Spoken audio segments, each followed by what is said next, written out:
우리 6대 독자 아드님 이제 장가도 가야 하는데. 엄마, 내 결혼할 여자친구 있다. 그래?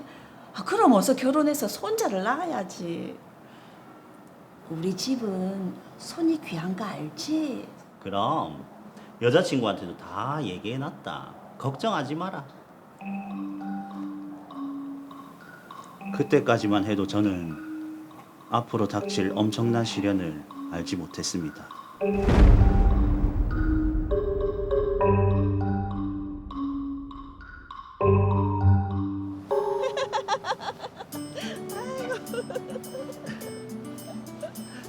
엄마, 이렇게 운동 나오니까 좋지?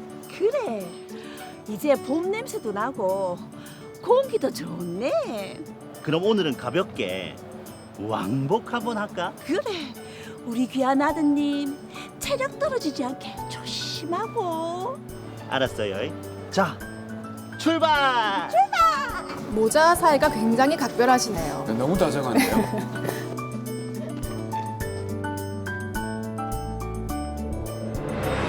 오, 무슨 일이죠? 진호야, 와 이러노? 진호야, 좀 일어나봐라. 진호야.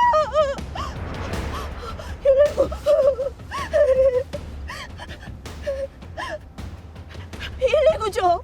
우리 아들이 쓰러졌어요. 많이 좀 와주세요, 네. 진호야, 너 좀 더 봐라, 진호야.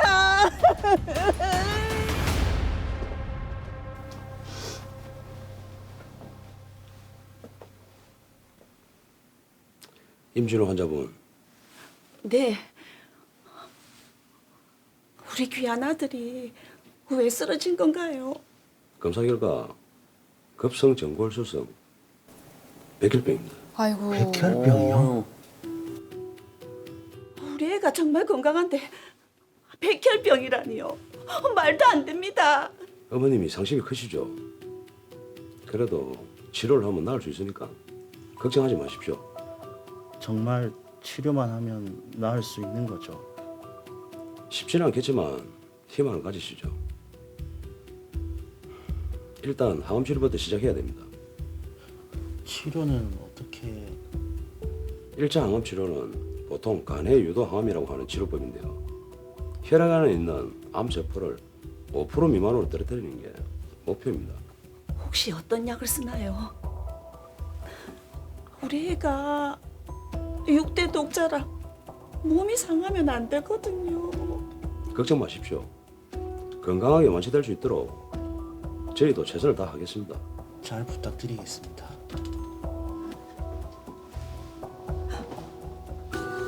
아유, 어머님의 걱정이 크시겠어요.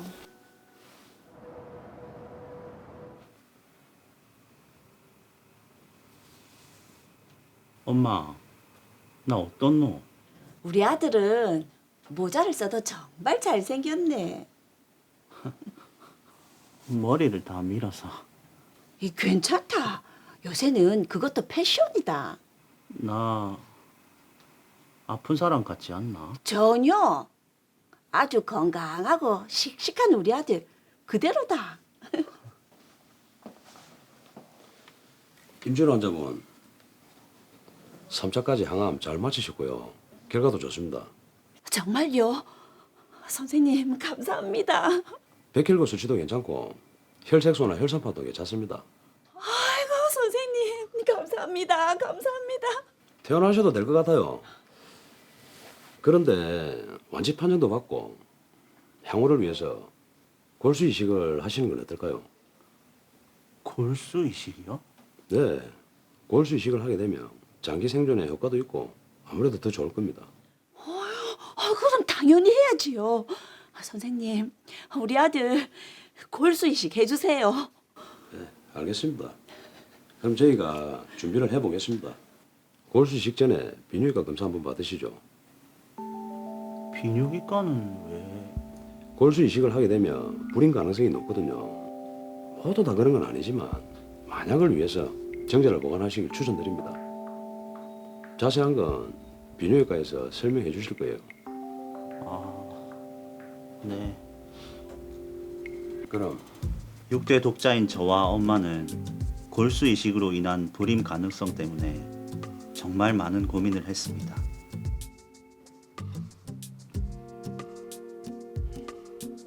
하지만 목숨이 더 중요하다는 엄마의 설득에 골수 이식을 결정했고 비뇨기과 검사를 받았습니다. 네가 드디어 퇴원을 한다니 정말 꿈만 같다. 엄마, 나도. 임준호 환자분, 퇴원을 축하드립니다. 다 선생님 덕분입니다. 정말 감사합니다. 입니다. 골수이식 날짜는 잡히는 대로 연락을 드리겠습니다.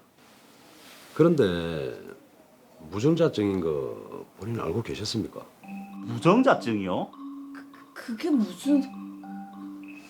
얘가 6대 독자라고요.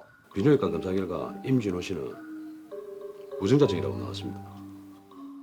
그럴 리가요. 제가 곧 결혼할 거라 여자친구랑 건강검진을 했었는데 그때는 아무 이상이 없었습니다. 그래요. 아무튼 무증자증이라서 정자 보관이 힘드실 것 같아요. 그럼 우리 집 대는 어쩌노? 아이고. 배가 끊기게 생겼네요. 아무래도 항암 치료를 할 때 썼던 약이 문제가 된 거 아닐까요? 저는 대체 어떻게 해야 할까요? 예, 이거 제가 그 4대 독자는 들어봤는데 6대 독자는 또 처음 듣습니다. 게다가 무정자증 진단까지 받았는데 졸지에 대가 끊기게 생겼습니다. 그렇습니다. 예. 일단 이 사건을 제가 정리를 한번 해보도록 하겠습니다. 의뢰자는 6대 독자 임진호 씨입니다. 진호 씨는 급성 전골수성 백혈병 진단을 받았습니다. 한 대학병원에서 입원해서 항암 치료를 받았고요. 네. 다행히 여러 항암제를 사용하여 치료는 잘 됐습니다.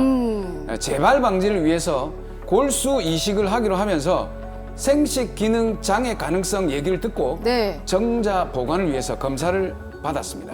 검사 결과 무정자증 진단을 받았습니다. 정말 그 이런 상황을 두고 마른 하늘에 날벼락 맞았다라고 하는 게 아닌가 싶은데 실제 이런 상황이면 어떨 것 같습니까, 사무장님? 굉장히 지금 저도 굉장히 좀 난감합니다. 예, 이런 질문을 하니까 저는 또 6대 독자도 아니고 하니까 저희 어머니께 한번 여쭤보도록 하겠습니다.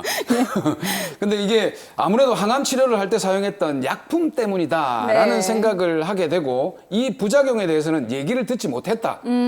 그래서 병원 측을 상대로 피해 보상을 받고 싶다. 이런 주장을 하고 있습니다. 자, 그러니까 의료인의 입장은 의료 사고일 수 있다. 그리고 그로 인한 부작용일 수 있기 때문에 소송을 통해서 이 분쟁을 해결하고자 하는 것 같은데요. 사실 그 의료 분쟁이라는 게 환자가 입증하기가 쉽지가 않고 그렇기 때문에 재판에 가서도 이길 수 있는 확률이 굉장히 낮은 것 같거든요. 그리고 왠지 병원이 의료 기록을 좀 조작을 할 수도 있을 것 같다. 이런 의심이 들 것 같기도 하고요. 그렇죠. 예. 네, 그렇습니다. 하지만 모두 다 그런 것은 아니고요. 현실적으로 병원에서 의료 기록을 조작하는 것이 매우 힘듭니다. 의료는 전문 분야이고 결과를 보장해주는 채무가 아니기 때문에 여기서 치료 결과가 안 좋은 환자들의 입장에서는 악결과가 의료진의 과실 때문인 것은 아닌지 오해하는 부분이 생기고 이 때문에 분쟁이 많습니다. 이 경우도 그럴 수 있기 때문에 잘 따져봐야 되는 것입니다. 자, 그럼 김주성 변호사님, 이 의뢰인이 이제 임진호 씨였죠. 이분이 병원을 상대로 소송을 제기했을 때 과연 이길 수 있을까요? 어떻습니까? 예, 보는 내내 저도 진호 씨의 사연이 정말 안타까웠습니다. 하지만 제가 보기에는 승소 가능성이 다소 낮지 않나라는 생각입니다. 아, 그래요?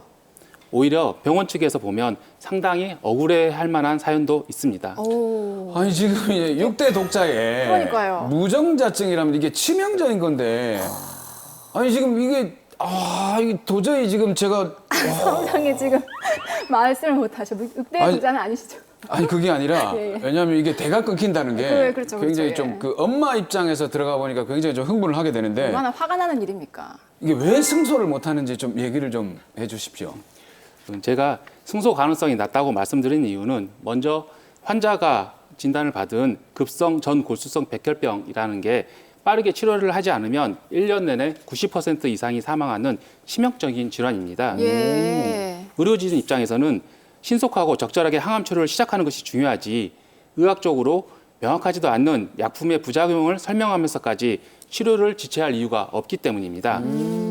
좀 더 자세히 말씀드리면 환자 측에서 의료진의 과오로 문제 삼고 있는 것이 네. 1차 관해 유도 시 사용된 약품이 무정자증을 유발시킨다는 것인데 의학적으로는 해당 약품이 무정자증을 유발시킨다는 명확한 증거는 없기 때문입니다. 혹시 예. 어떤 약품을 사용했는지 알 수 있을까요? 네, 그 부분은 좀 제가 조사를 했습니다. 이분의 동의하에 의료 기록을 살펴봤더니 항암 치료를 위해서 이런 약품을 쓰셨더라고요.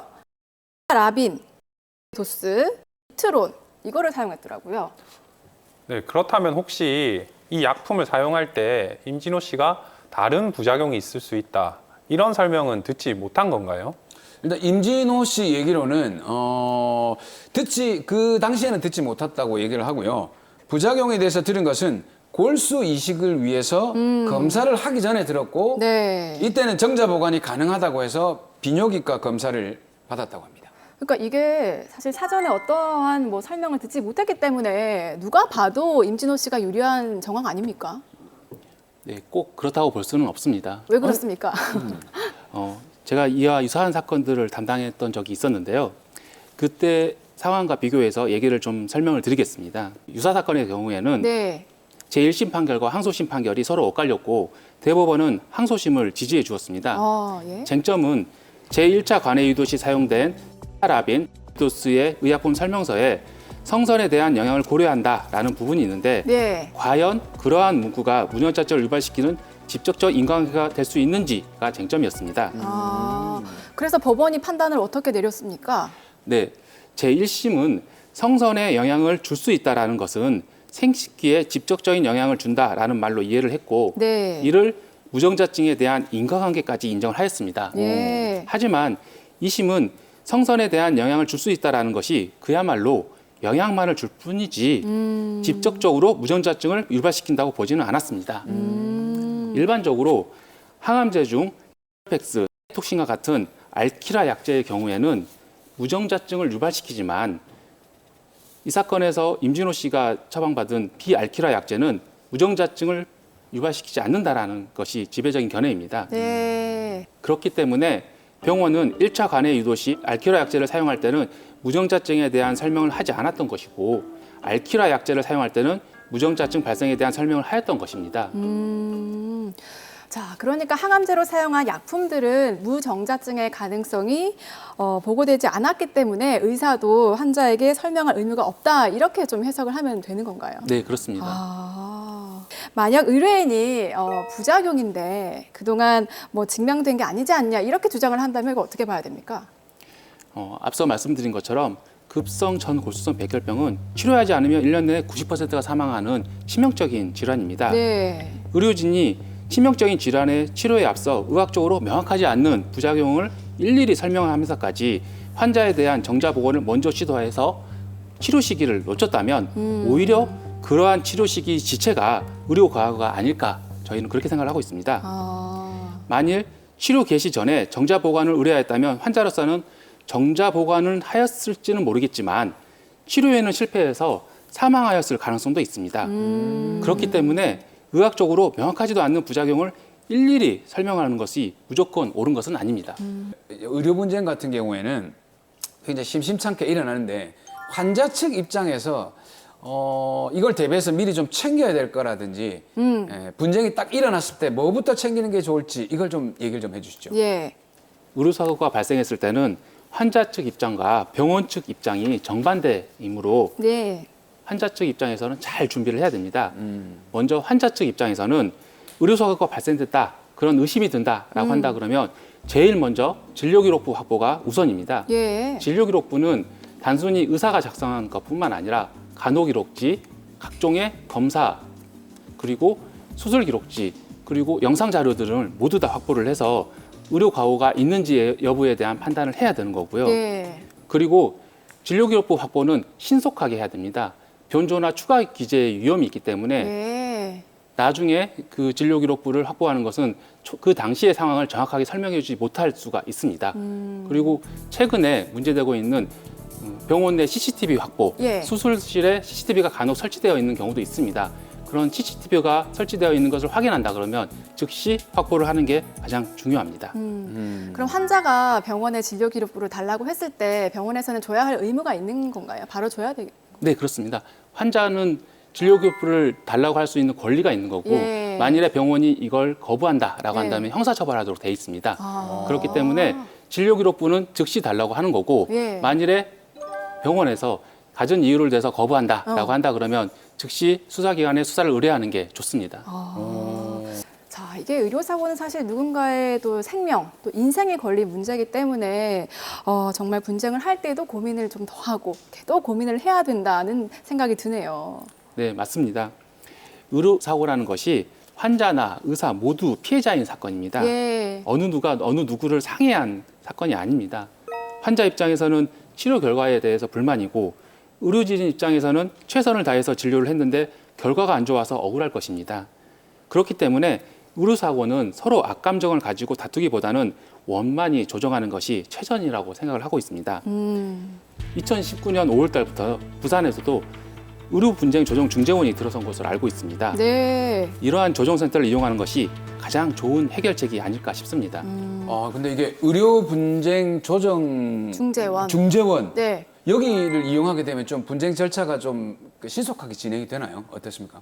의료분쟁중재원은 서울에서 먼저 생겼는데요. 예. 2019년 5월 달에 부산에도 또 지사가 생겼습니다. 환자 입장에서는 의료 과오에 대해서 접근하기가 좀 힘드니까 예. 중재원 측에서 직권으로 진료 기록부를 검토를 하고 어느의 과실이 더 큰지 부분에 대해서 결과서를 만들고 그걸 토대로 조정을 합니다. 예. 그러다 보니 환자 입장에서는 상당히 저렴한 비용으로 조정을 임할 수 있게 되고 그러한 조정이 합의가 되면 민형사상 모든 협의를 마치기 때문에 병원 입장에서 상당한 이득이 있습니다. 그럼 일단 빠르게 환자 입장에선 빠르게 진료 기록부를 확보해서 이 의료 분쟁 조정 중재원에다가 신청을 하면 되는 거네요. 예, 그렇습니다. 아, 그렇군요. 의료 분쟁 조정 중재원 시청자 여러분들께서도 꼭 기억을 해 두셨다가 필요하실 때 이용을 하시면 되겠습니다. 자, 다시 사연으로 돌아가 볼게요. 참 안타까운 사연이었습니다. 건강을 되찾은 대신에 무정자증을 얻은 6대 독자 임진호 씨. 이분께 어떤 해결책을 좀 내려볼 수 있을까요? 의사의 설명 의무는 후유증이나 부작용, 위험 발생 가능성이 희박하다는 이유로 면제될 수는 없지만 이 경우에도 통상 의사한테 예견되지 않는 것까지 설명해야 될 의무는 없습니다. 이 사건에서는 너무나도 안타깝습니다. 하지만 기본적으로 그 항암 치료를 받을 경우에 미리 자신의 상황에 대해서 병원에 대해서 충분히 상세하게 설명을 하고 네. 문의해 보는 것이 가장 좋을 것 같습니다.